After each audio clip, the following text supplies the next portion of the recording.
যখন থেকে মা হয়েছি তখন থেকেই নিজের মায়ের মর্মটা আরো বেশি করেই বুঝতে পারছি। মা দিবসে সকল মায়ের প্রতি গভীর সম্মান, শ্রদ্ধা আর অনেক অনেক ভালোবাসা।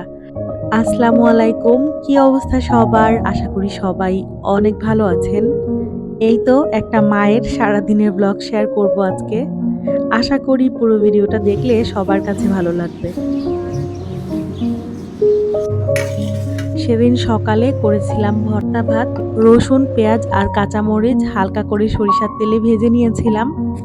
ভাতের সাথে ঢেঁড়স আর মিষ্টি কুমড়াটাও সিদ্ধ করে নিয়েছিলাম আর আলাদা করে করেছিলাম ৩টা ডিম সিদ্ধ। ভর্তা আসলে এমন একটা জিনিস আমার কাছে মনে হয় যে হাত দিয়ে মেখে মেখে ভর্তা না করলে ভর্তার আসল স্বাদটা পাওয়া যায় না আর আমিও মনে শান্তি পাই না। এদিকে রসুন, পেঁয়াজ আর কাঁচামরিচটাও হামানদিস্তায় হালকা করে থেতো করে নিলাম আর এরপরে হচ্ছে সরিষার তেল দিয়ে মেখে সুন্দর করে ভর্তাটা করে ফেলবো। নরমালি সকালবেলায় আসলে ভর্তা ছাড়া ভাত আমার একদমই খেতে ইচ্ছা করে না। আর যেদিন ভর্তা করি সেদিন তো ভাত একটু বেশিই খাওয়া হয়ে যায়। আমার কাছে মনে হয় পৃথিবীর সবচেয়ে সুন্দর দৃশ্যগুলোর মধ্যে একটি হচ্ছে চায়ের কাপে ধোয়া ওঠার দৃশ্য। সকালবেলা খাওয়া শেষে ১ কাপ চা না হলেই না। আর ইদানিং দুধ চায়ের থেকে রং চাটাই বেশি খাওয়া হচ্ছে।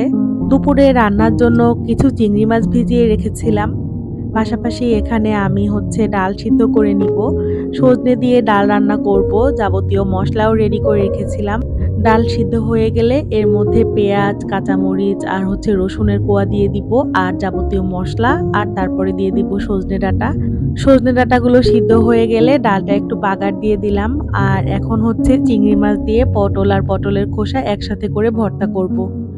কড়াইতে সরিষার তেল নিয়ে একে একে রসুন, পেঁয়াজ, মরিচ আর চিংড়ি মাছ ভেজে নিব। চাইলে সবকিছু একসাথেও ভেজে নেওয়া যায়।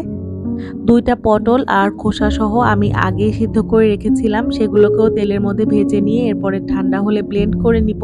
আরো বেশি ভালো হয় যদি ভর্তাটা পাটায় বেটে করা হয়। পাটায় যেকোনো ভর্তার স্বাদ আসলে দ্বিগুণ বেড়ে যায়।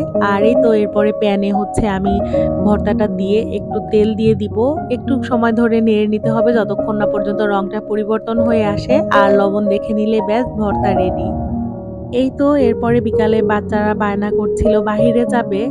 ছুটির দিন থাকাতে আমিও না করিনি। সবাই মিলে বাহিরে চলে আসি হাঁটাহাঁটি করার জন্য। সানসেটের টাইমটা এত বেশি ভালো লাগছিল। দিন শেষে এটাও বেশ ভালো একটা থেরাপি। যাই হোক, বিকেলটা বেশ ভালো মতো কাটিয়ে এরপরে হচ্ছে বাসায় ফিরে আসি।